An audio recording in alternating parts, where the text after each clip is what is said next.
எங்க தாத்தா நினைவிடத்திலிருந்து கேட்கிறேன், ஒரே ஒரு 5 ஆண்டு எனக்கு வாய்ப்பு கொடு. என் மீனவனை தொட்டான்னு வச்சுக்கேன், காலையில நான் பதவி விலகிட்டு கீழே இறங்கிறேன்.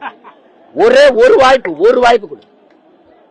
அவனுக்கு தெரியும் தம்பி, கேரளாவிலிருந்து மீனவர்கள் எல்லை தாண்டி போய் மீன் பிடிக்கிறார்களா இல்லையா? யாராவது பதில் சொல்லுங்க. ஆமாவா இல்லையா? பிடிக்கிறாங்க. ஏன் அவனை தொடல? ஏன் அவன் படக பறிக்கல? ஏன் அவன் மலையை கிழிக்கல? ஏன் அவனை சிறைப்படுத்த முடியல? கேட்க ஆள் இருக்கு, எனக்கு ஆள் இல்ல, நான் ஆதியற்று நிக்கிறேன். ஒரே ஒரு தடவை என் தலைவன் ஆயுதத்தோட அந்த களத்தில் நிக்கும் போது மீனவன் சிறைபிடிக்கப்பட்டானா? படகு பறிக்கப்பட்டுச்சா? ஏலம் விடப்பட்டுச்சா? அப்ப இந்த நாட்டு குடிமக்களையும் பாதுகாத்து நின்னவன் எங்க தலைவன் நீங்க மறந்துடக்கூடாது. அப்ப அந்த மாதிரி ஒருத்தன் என் சொந்தங்களை தொடுறான், சிறைப்படுத்துறாங்கிற கோபம் இருக்கிற ஒருத்தன் ஏறி உட்காரும் போது அவனை தொட்ட சொல்லு, நீ அப்புறம் பாக்குற.